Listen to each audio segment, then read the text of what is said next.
Welcome to the programme. It is Darren here with you until 12 o'clock today. 51552 to text, or you can WhatsApp 087 187 9200 or email darren@rte.ie. Coming up, we're going to be joined by Emer McLysaght and Sarah Breen to chat about their first outing without Aisling, their brand new novel. Very exciting. Sophie Anderton is going to be talking wellness at festivals. Our very own Africa O'Connell is over in Laura Lynn for their 24-hour treadmill challenge. So she's going to be calling us live from there and updating us on how they're getting on. And Olivia Fahy will be talking about meet cutes in movies a little later in the show. Let's get some music from Tame Impala.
Here on 2FM Mornings. If you're just tuning in, welcome to the programme. It's there with you until 12 o'clock today. 51552 to text, or you can WhatsApp 087 187 9200. Kicking off the show, as we always do, with what caught our eyes and ears in the office here this morning. So, AI-related layoffs likely to continue without proper oversight, unions warn. So tech layoff stories are the big hitter in Ireland today after the announcement that 350 jobs were to be lost at Meta. Worker representatives have claimed that the Irish tech sector is being pushed into a dangerous stage where the implementation of AI in the workplace is outpacing regulation. The layoffs in Meta have been blamed on reducing costs while the company made heavy investments in AI infrastructure. So job losses at the Irish arm of Meta were more than expected. The 350 impacted roles accounted for around 20% of the company's Irish workforce, but that number was expected to be closer to 10%, so double. Speaking on the layoffs, the Financial Services Union said the decisions to utilise AI across business are happening, quote unquote, without adequate training or proper oversight. They also said that without that collaboration, we will continue to see announcements of job losses like we've seen today. The CWU have also been speaking on the subject, calling on the government to legislate for the right of workers to organise and collectively bargain through trade unions. They said that Meta's announcement is the starkest possible evidence of the gross imbalance of power between workers and employers in this country, particularly in the tech sector. It does look stark for those in the tech sector, but in an internal memo on Wednesday, CEO Mark Zuckerberg told Meta employees that he does not expect more company-wide layoffs this year. In the Journal today, they are talking STIs because rates of gonorrhea and syphilis have surged since the pandemic across Europe. It's all according to the European Centre for Disease Prevention and Control, who published official figures for notified STIs in 2024. Cases of gonorrhea in Europe reached 106,331 in 2024, which was a 303% increase on 2015. Syphilis cases more than doubled over the same period of time. Officials from the ECDC have theories about what is driving the trend. They said changes in sexual behaviours post-pandemic, changes in how people meet their sexual partners, so dating apps and the likes. Here in Ireland, we aren't doing too badly though, which is great. Over the same period examined by the ECDC, Ireland's rate of STI notification dropped 11% in 2024 compared to 2023. Excellent. Although this is still 31% higher than before the COVID pandemic. There were significant decreases in chlamydia and gonorrhea notifications, down 16% and 12% respectively. It's an improvement on 2022, where Ireland had the highest rate of gonorrhea across the EU. If you've any worries at all, there's loads of information about your sexual health, home test kits, free contraception and more on the HSE website. Just go to sh24.ie. That's sh24.ie. And actually, sexual health doctor Aisling Loy is going to be joining us on the show next week. So any questions you would like to ask her, you can ask. Not a great day. Not a great day for King Charles, lads. You may have heard this in the breakfast show. They spoke a bit about it. So they spoke about the seagull situation, which we'll get to. But before that, a radio station has had to apologise after accidentally announcing the death of King Charles. Radio Caroline in Essex said in a post on social media, the announcement had been made on Tuesday afternoon because of a computer error at its main studio. So station manager Peter Moore wrote on Facebook, due to a computer error at our main studio, the death of a monarch procedure, which all UK stations hold in readiness while hoping not to require, was accidentally activated on Tuesday afternoon, mistakenly announcing that the King had passed away. The station then fell silent, as would be required. We apologise to His Majesty the King and to our listeners for any distress caused. Not ideal. If you're the person who hit the button, we were talking about it here, like, I wonder what it looks like. Is it like actually here in studio, we have a button that has a Kit Kat on it. That's to take a break. Do they have a little button with a crown on it? And I don't know, little wings maybe to signify that royalty has passed. And did they hit that? Maybe someone hit it by accident. If it was, imagine it was your first week on the job, or you're an intern or something and you did it. Not ideal. It would be a great learning experience. Anyway, later on, the King was visiting Newcastle in County Down, where he celebrated the work of local charities, and just as he started a meet and greet in public, a seagull shat on him. That is something we spoke about as well in the office this morning. Is the past tense of shit shat? And we looked it up and apparently it is. Because we kind of just naturally say it. And I was like, I actually asked, I was like, is it definitely the past tense? It is. It is officially. Birds droppings fell from the sky, hitting him and those around him, including the press. A woman who was there said, we were talking to the King about the seagull and he said, it didn't land on my head. Somebody was trying to get him to put a coat on, but he didn't. But apparently being hit by a seagull, being shat on by a seagull is good luck. Have you ever been shat on by a seagull and it's been good luck? Let us know, 51552. This was great. We love a viral moment on TikTok or on social media or wherever. But a husband wanted to cheer up his pregnant wife, so he turned her texts into a rock song. So this guy, Ethan Lapierre, he's on TikTok and he has a wife, Sarah, and she's very pregnant at the minute, and she kind of just randomly shoots out texts to him with how she's feeling. So things like, I feel like death, I'm so tired and I have a headache and I think I'm hungry but I can't eat. I'm dying. My mouth is so gross. That is honestly the most relatable part of pregnancy. Just a constantly gross mouth with no major explanation. My mouth is so gross and my back is killing me. I'm not hungry, but I don't know what to do.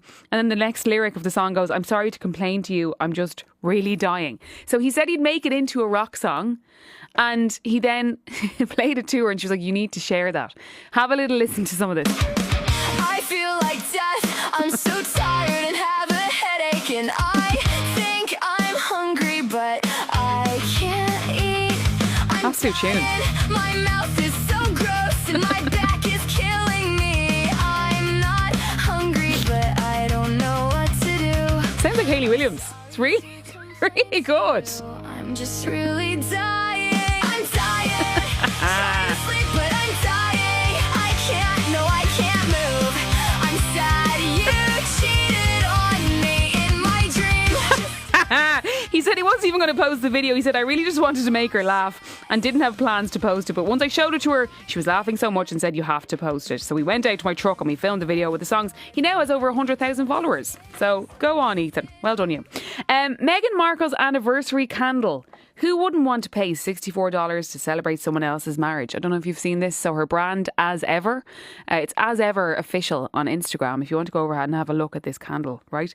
So I will always remember Meghan and Harry's wedding anniversary because it's my birthday. So 19th of May every year. They celebrated 8 years this year. And On Tuesday, her lifestyle brand marked the occasion by promoting its signature candle number 519, a candle inspired by their royal wedding day. Its scent is described as the feeling of warm sunshine and blue skies, surrounded by love and laughter. That's really vague, lads. Like, you want to nail oud and tonka, or, you know, lime and basil. Like, you can't just be using blue skies and warm sunshine as a way to describe a fragrance. It's not on. But maybe it is on. Maybe people are buying it. $64, which is around €55. There again, I can't really, I can't give out about this. To my shame, okay? Recently, of course, I watched Biebercella. I got bet into the whole Bieber family. I've always been a fan of Hailey Bieber and obviously admired, you know, the success of her skincare brand. But I really became obsessed with her recently, and so I decided to go onto her website and buy some of her products from Rhode, Rhode, if you don't know it. And I spent $114 on stuff.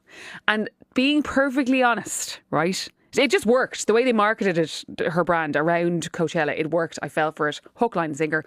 Ordered $114 worth of product. But it arrived around 10 days ago and I've yet to open the box because I actually think I do have a sick feeling about how stupid I've been to spend that much money on products that probably aren't that great. Have you ever used them, 51552? But also, have you ever... What's the most frivolous form of spending you've engaged in? What's the wildest thing you've spent money on? But actually, maybe you don't have any regrets. Or you do have regrets. A member of the team here spoke to us about a designer jumpsuit that they bought for, was it £208? Yeah. £280. £280. It was a onesie. Oh, a onesie! 51552. The wildest thing you've spent money on. Did you regret it or did you not? Sometimes you just have to go for it and you've no regrets. 51552 or WhatsApp 087 187 9200. Get in touch now or they're on at rte.ie. Here's Billie Eilish. Oh yeah. Oh, listen to me, people. I ain't got time to think about money or what it can buy. And I ain't got time to sit down and wonder what makes a birdie fly. And I don't have the time to think about what makes a flower grow. And I've never given a second thought where the rivers flow. Oh yeah, and I ain't got time for nothing else. Oh yeah, said I ain't got time to discuss the weather, how long it's gonna last. And I ain't got time to do no studying once I get out of class. Telling ya I'm just a fella, said I got a one-track mind. And when it comes to thinking about anything but my baby, I just don't have the time. Oh yeah, and I ain't got time for nothing else. Don't you know I'm too busy thinking about my baby? Oh, and I ain't got time for nothing else. Oh yeah, oh yeah, yeah.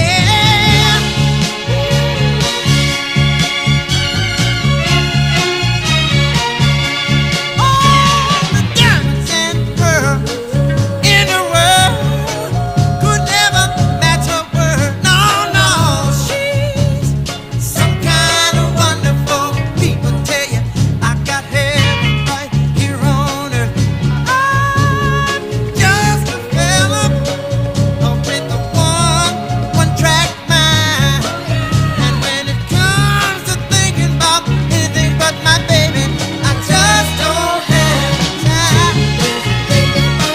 Oh, and I ain't got time for nothing else. You know I'm too busy thinking about my baby, and I ain't got time for nothing else. Too busy thinking about my baby, ain't got time for nothing else no more. Too busy thinking about my baby, ain't got time for nothing else. She's never hard to find. Of mornings. Voice note in from Niall. Morning, Darren. I had literally just pulled up my hood one time when, within half a second of putting my hood up, a seagull shot all over the top of me. So I think they say it's good luck. The only good luck there was that I was lucky to pull up my hood. Text in from Michael and Cavan. I remember one day I was about to tuck into a lovely Mars bar on a hot day when all of a sudden a load of brown and white stuff scattered all over my hand. I thought the chocolate was melting, but it turned out a massive jackdaw decided to crap on me. Willem has a story for us. A long time ago, on one of my first days in a new school, a bird shat on me at the Lewis stop. Not one person would give me a tissue to clean it off, which was horrible. Ended up tearing pages out of my notebook to wipe it off. Willem, you poor thing. I bought a pair of naked wolf boots for around €350. Was always such a dream to have them. Look them up. They're such a vibe. I'm going to look them up immediately. 2FM Mornings with Kieran Garrahy. Sponsored by Maxol. Coffee O'Clock. Download and sign up to Maxol Loyalty and bag a free Rosa coffee.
To die here on 2FM Mornings. It's now 10:25. You can text us 51552 or WhatsApp 087 187 9200. Now, Emer McLyson and Sarah Breen are back with a new standalone novel, Our Deadly Summer. This is their first major move away from the hugely successful Aisling series. The book blends dark comedy, friendship drama, nostalgia and mystery, opening with two women, Laura and Dee, who haven't spoken since the day they buried a body together. ...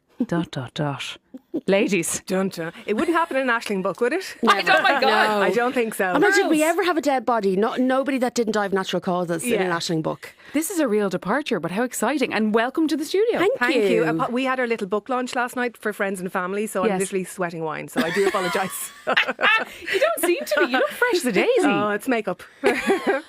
Guys, welcome and thank you for being here. And I guess you've done a bit of press so far, but today this is all you're doing? And the book is actually out today? Yeah, today is the official publication date. So Sarah came via town and she was in and out of bookshops making sure it was on the shelves. I just needed to check it was in the correct place, and it is. It's everywhere. It's in windows and everything. So thank you to the booksellers who have our backs. shall They we really say. do. Amazing. How does it feel? I mean, you're well used to, publish the day a book is out. But for a brand new project like this, Emer, how do you feel today now that it's out there and it's totally different to what you've done before? Kind of like a bit nervous because people are actually starting to read it now. Previous to this, like some friends have read it, some people who got advanced copies, but people are actually, getting it and opening it. And people are already messaging going, I've read the first chapter. I had to read 2 chapters before I went to work this morning. So it's really exciting. And like you said at the start, it is a departure from the Aisling books, but we've really tried. I mean, you write in a style anyway. So we've really tried to make sure that if you loved the Aisling books, you will love this. But also, if somebody had never thought Aisling wasn't for them, I think they would still enjoy this. So we've met that balance. Yes, okay. And it probably is difficult to find that balance. And also, when there's 2 of you writing. Like, how did you find that? There's no need really for 2 people to be writing a book. It's ridiculous. It is ridiculous. We have our own kind of slightly chaotic system that we came up with when we were offered a deal for the first Aisling book based on this popular Facebook group we had. So we had to kind of come up with our own system. So we flip a coin and then we have our kind of overall plot outline done, and then we flip a coin to see who's going to tackle the first blank page, the toughest page, and we have sort of idea of what's going to happen in the first couple of chapters, and then we go away and kind of write consecutive chapters, or we will take a kind of a subplot each and kind of figure that out. So we kind of inch along the story that way, and then we obviously have loads of problems with continuity and stuff.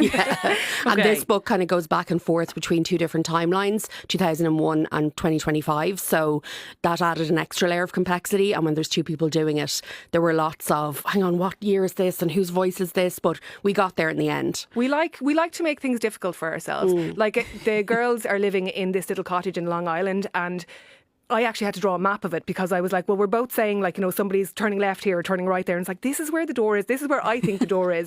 I mean, maybe I think solo authors do that for as a well. while, one of us thought the cottage only had 1 floor and one of us had 2. And so you have to go back and make sure There's no upstairs that it all entrance. makes sense. God, it really is. If there's one person doing it, it's probably not so tricky, but this is what we insist on. Yeah. Yeah, but it's so important because it has to all align for the whole story. Yeah. We'll get into Our Deadly Summer and what it's all about. But before we do, can we just take it back to where it all started with, oh my God, what a complete Aisling, and how the Facebook group started, how it took off. What was the very first post? Do you know? God, it was probably something about brown mascara. Yes, I think that was. So Aisling was a character. Sarah and I lived together in various places. We met in college in 2003 or something, and we lived together in various apartments, mostly in Dublin 7. And it was just a character we came up with based on loads of different kind of characteristics of people coming together and of the kind of quintessential Irish girl at the time. And we just started building her character more and more, and every day there'd be a few more. Aisling would do this. Aisling would never hoover up 1 or 2 penny 2-cent pieces like we would do because, we were just chaotic. We weren't about to bend over. We were going to bend over picking up 1-cent pieces, so we just hoover them up. And Aisling would never. She's like, count the pennies, the pennies look after themselves, etc. Yes. But back then there were no what group messaging wasn't a thing. There was no WhatsApp, there were no group messages, there wasn't even group messaging on Facebook, nothing. That's bad when you think of it. Yeah. It doesn't feel that long ago. Yeah, but we didn't have smartphones. It was none of that. So, and just to be clear, we were doing this for a laugh. We didn't realise that it was ever going to come to be anything. Yeah, we were it was just it was an in-joke. And then when our friends called over or we went out, we talk about this character Aisling, and they'd be like, oh, and she'd do this and she'd do that. And the only place really to gather it all together was a Facebook group. And it was only for our friends, for probably 10 people who also kind of got what we were talking about. And it just grew from there because I think it was a public Facebook group. But it was at the start. I mean, we were like, how would anyone even know it was there? But a friend would tell a friend, but then everyone who joined, we would be able to trace that back. It's like, oh, that's Deirdre's cousin or whatever. Okay. And then one day somebody joined that we did not know where this person and came probably from. posted, and we were like, oh my God, a stranger in our Gets midst. it. And they get it as well. And then Emer was in wow. a pub in town. So again, this was going on for years. She was in a pub in town one night and she heard 2 people at the bar saying, oh, that girl is such an Aisling. Yeah, describing someone as such an Aisling. Wow. And that Were you like, I've made it? It was just like, it's so weird how it's kind of crept into the consciousness. Yeah. And it was kind of like we were kind of proud of it. And the people posting in the group were so funny. All of the like Ashlingisms were so funny. And you were asking about the first post, like one of our early Ashling traits would have been like, who buys brown mascara? Who won't commit to a black Like, lash? why wouldn't you just buy black? And Aisling definitely wore and still wears brown mascara. Yeah. And in fact, I'd probably wear brown mascara sometimes because I have blue eyes, as do you, and it's supposed to be good for blue eyes. Yeah. I have it on now. Lovely. Oh, there you And- go. and Is it look, the Charlotte Tilbury? It looks Look, great. no, it's actually Rimmel. the eyes are nice. popping. But Aisling would be very committed to a brown mascara, not only because they make the blue eyes pop, but because just the black is a bit much. Yeah. So yeah. that was our Aisling from the start. And so, okay, at what point then does a book become a possibility? So like years later, so this Yeah. went on, us just having the crack in the group, and the group was growing all the time. And actually Paul Howard, who writes the Ross O'Carroll Kelly books, Yeah. he joined and then he tweeted about it. So then there was an influx of people. So when we had about 40,000 people in the group, and it was kind of becoming ungovernable at that stage, like there would be people in there going, does anyone have a recommendation for a hairdresser in Navan? And it's like, can't. okay, Yeah, you're or people, diluting everything. people who didn't really get it. Yeah. And yeah, it was just like, oh, this is kind of getting out of control. Lawless. And we're losing a grip on who Aisling is. Okay. And then, so then Emer was approached by an editor that she once worked with who was with Gill Books. And he said, would you ever think about putting something about Aisling on paper? Now, Gill doesn't publish fiction. They do children's books like lifestyle, cookbooks, kind of celebrity memoirs. So we had a chat and then we just thought, rather than doing like a little, I think they had like a compendium in mind, you know, like one of those things you might get on Christmas Eve and Yeah. the counter in Eason's.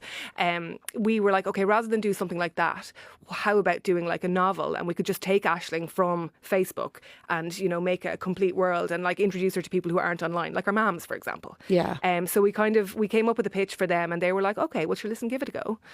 So we gave it a go and it became like the best-selling book of 2017.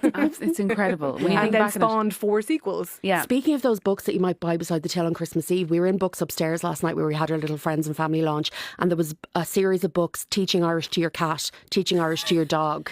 What? I must say my eyes were drawn. Oh my God, I'm getting that. Yeah. That is adorable. Yeah. Okay, so the hook for Our Deadly Summer, right? It's two women who haven't spoken since they buried a body together. How did you come up with this? And also, J1 is part of the backdrop, as you mentioned. It started out as kind of a seed of experiences that we had and women in general have in their early 20s, but particularly in the early 2000s. So before smartphones, before Me Too, before consent was ever really a massive conversation. And also we wanted to write about young women having a good time. Okay. So that was kind of the seed of the story. I had done a J1 in Long Island around that time. Sarah had visited a friend doing a J1 in Long Island around that time.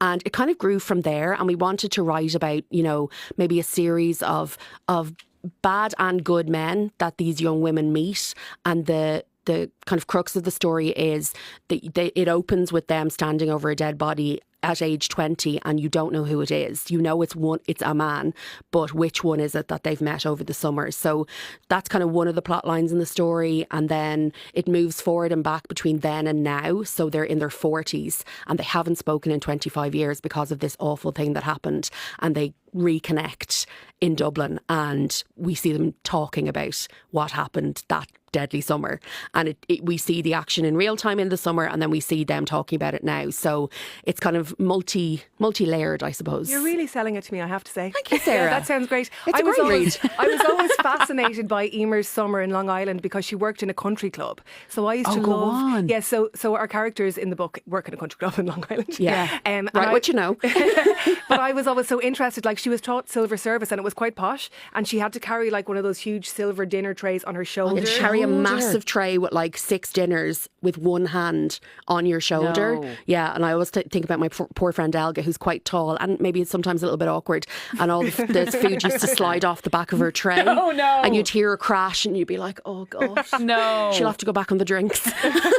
Serving the drinks, I mean. She's back on bar duty. She's back on the cocktail drinks. You have at the back deadly, the description for deadly, because it's called our deadly summer, causing or likely to cause death, and something that is excellent, impressive, or really cool. So there is the double meaning there. There is. We have a UK publisher now, and we had to kind of explain that to them because they don't say deadly over there for, meaning amazing or whatever. So, Yes. yeah, so that all worked out very well. Yeah.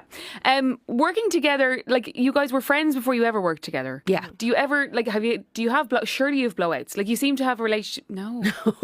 We don't. And I have to say, this week in particular, like we have been in each other's Yeah. pockets. Like if I'm, God forgive me, but I'm sick of looking at you. Yeah. Yeah. Like in the car all the time. And like we don't. If we did, it would be an impossible job to do. Yeah. Because working together, like we're very much on the same page, literally. Yes. About the manuscript. We want it to be as good as it can be, and we're not precious about our writing or anything. So Well, that must be the key then. So if Yeah. you don't have blowouts, it must be that you both are very open to each other's feedback. Absolutely. And you're very open to, like, would you say, like, no, I think that's a bit shit? Or would you go, well, kind of. Oh, yeah, I would never really think that. It'd be more if Sarah said, "Oh, I think this would work better." I just really trust what she's saying, Yeah. because she's never steered me wrong, and hopefully I've never steered her wrong. Yes. So we kind of know if some, because maybe we've written something and we know that it might, like I might have written a chapter and Sarah might write the chapter after, and because I've already started a story, I might say, well, this would work better with what I've already written, and she'll go, great. Yeah. Will Okay. we've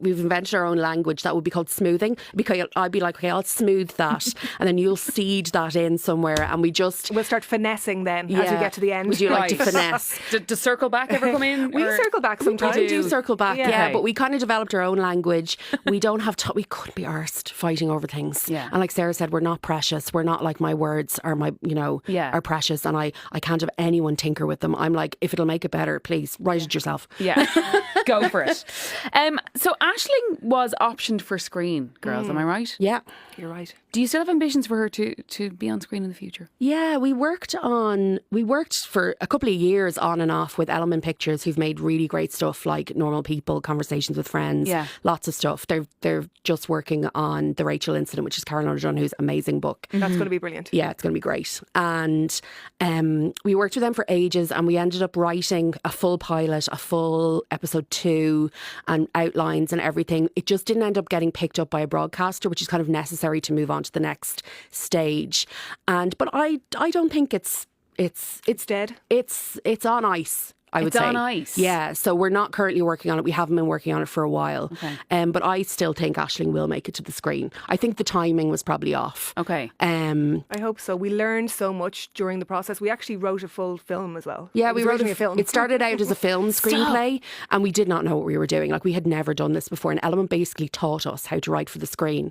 And when we were finally finished kind of the pilot and maybe the second episode, there was a lot of female-led Irish comedy on television at the time. Okay. And some broadcasters will be like, well, we've got our one funny woman, so that's enough.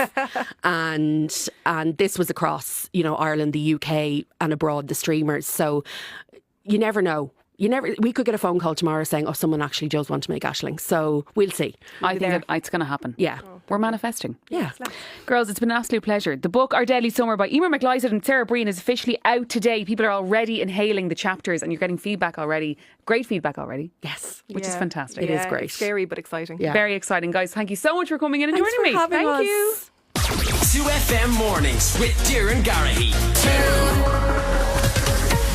Sponsored by Maxol. Devour 6 rolls, sambos or wraps and bag the 7th one free with the Maxol loyalty app. Download now.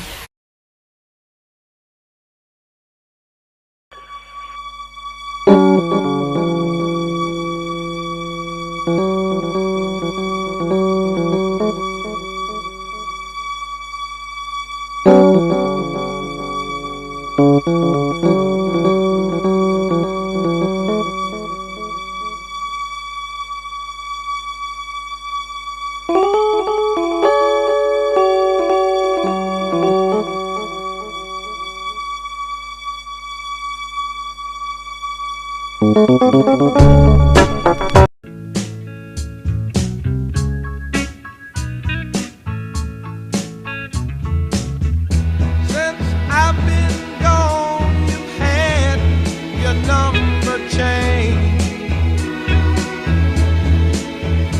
But my love for you, girl, still remains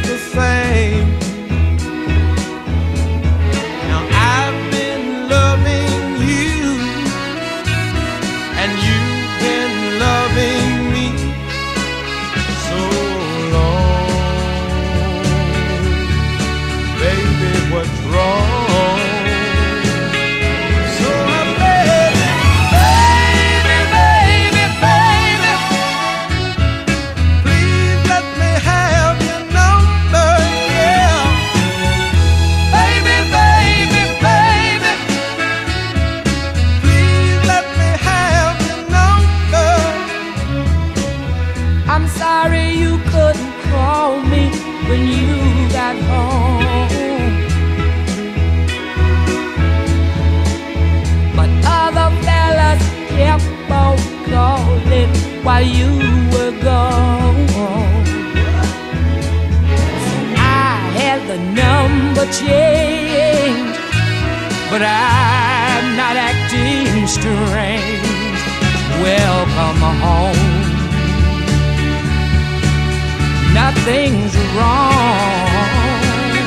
So I'm saying, baby, baby, baby, you can have my private number. Baby, baby, baby, you can have my private number. Oh, thank you.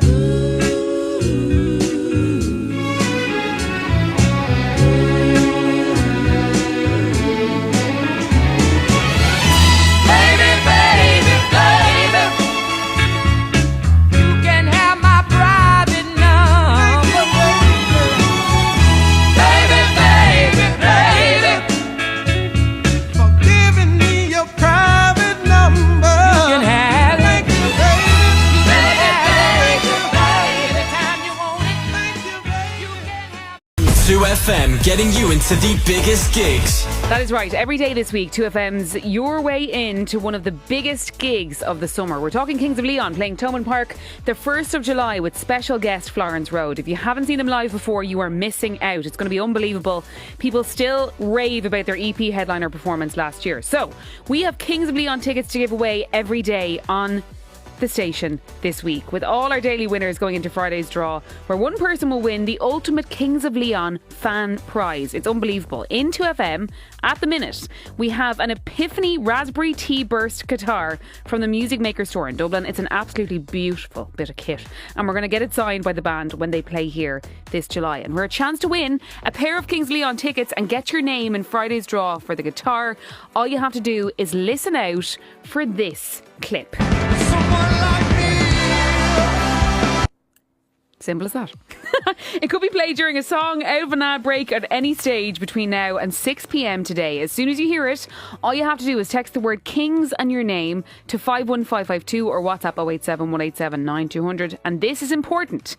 If we call you back to win the tickets, you have to answer our call by either singing or saying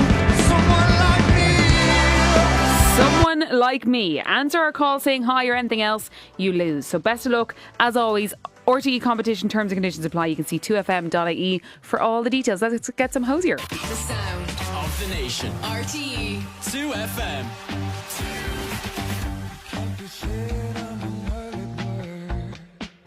It's 10 o'clock before I say a word. I can never tell.